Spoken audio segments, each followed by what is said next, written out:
welcome back to the cradle. Welcome to my studio. Today I'm going to be putting together little Oakland. This is a Bountiful baby kit that is now sold out, and this baby will be available in my store shortly for adoption on my website, kitstokradlesnursery.com. But today I'm going to be putting this sweet baby together, and we're going to do like a labor and chat. While I labor and put this baby together and birth this baby, we're gonna do a little chat. So a comment that I get on my channel quite often on the daily is, how do I afford one of these dolls? How do I buy a Reborn doll, or how do I afford a silicone doll? There are a lot of people in this community that start off collecting like I did when I was first a collector. I started off with the Ashton Drake and the Paradise Galleries dolls and the Behringer dolls, and there are all kinds of legit manufactured dolls out there that are highly collectible, and you might want to move up in your collection to maybe a higher end doll, or you want to get a Reborn doll, or maybe you're looking to get move from Reborn dolls to silicone dolls. So no matter what you're collecting, this video is for you, and I'm going to give you some tips and tricks on how to upgrade your collection and how to move up in your collection no matter what you're collecting. So I have a few pointers here on how to budget for a higher end Reborn doll. And one of the things that helped me when I was first collecting and I was trying to figure out how to get a Reborn doll, because I didn't even have Reborns at the time. I could not afford a doll that was even $250. Even $100 was stretching it. And the only way I was able to afford some of the dolls that were $100 and over was a payment plan option. So you can try to find an artist who has a payment plan option available. That might help out with your budget. But if you're trying to figure out how to just, especially in this economy, to get the money together to upgrade your collection, you may want to try to give up a spending habit. Maybe you love to go get your nails done, or you love makeup, or even something as simple as getting a Starbucks coffee in the morning before work, or stopping by Dunkin' Donuts to get a little coffee and a donut in the morning when you're dropping your kids off to school. I know that those Starbucks coffees can be really pricey. They can be anywhere from $5 to even $10 when you stop at Starbucks. You can spend a lot of money in just very little amount of food there.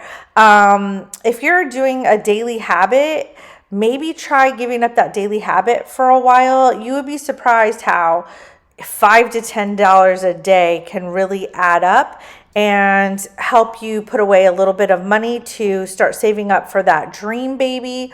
I know for me, selling stuff that I don't need. Tip number 2, look around your house.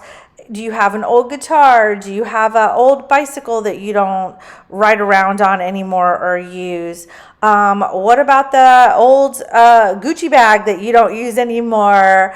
Things that you can sell maybe on Facebook Marketplace. For me, the easiest thing that I was able to come up with in order to buy my very first Reborn doll was I had an entire collection of Ashton Drake and Paradise Galleries dolls, and my husband had this bright idea in the fall. Perfect time right now, right before Christmas. Everybody is looking for dolls for the holiday season. So what he told me to do was to photograph my collection if I was interested in selling it, to get a Reborn doll, and post all of my dolls individually on Facebook Marketplace. So I went on there and I listed my entire collection of Paradise Galleries dolls and Ashton Drake dolls, and they sold so fast. I think I listed each one of them for like $50 a piece, and they sold within 2 weeks, and I had the money to buy my first Reborn doll. And I had a couple of partial silicones that I had done on a payment plan through Ashton Drake, and I actually ended up selling both of those in order to get my second Reborn doll. So there it was, a collection. I had a girl and a boy, and I had my Reborn doll collection started. Another tip would be to maybe get a little side hustle, maybe in the evenings, maybe on your days off or on the weekends. Try doing like a food delivery service out of your car. You could do like Grubhub or DoorDash or Uber Eats or something like that. I also know a lot of people who have started social media and getting monetized with the dolls that they do have or whatever they do collect or whatever hobby they're into. They start a YouTube channel, and it doesn't have to be a YouTube channel with your dolls. It could be a coloring channel, a gardening channel. It could be anything, like a book channel. Any kind of hobby that you have, you can make money on YouTube and get monetized and use your money for that. But most of my friends have some kind of doll channel. They start off doing box openings and showing people the new dolls that come out with Ashton Drake or Paradise Galleries.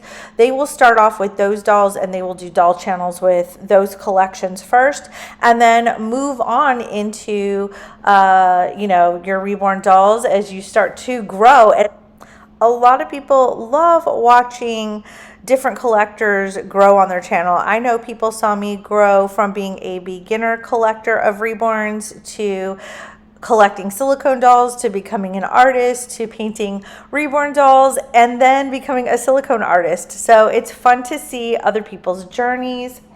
Also consider buying pre-loved dolls. You can find pre-loved dolls at a much cheaper price out there on social media, on Instagram, on Facebook. I would recommend buying on reborns.com as well. That's probably a safer place to buy pre-loved. And you will save a considerable amount of money on your dolls, especially when you very first get into the hobby and you first start collecting. Also, you can consider making some of these dolls yourself. Every artist starts off as a new artist, and a good way to get started in the hobby is to learn how to make these dolls yourself.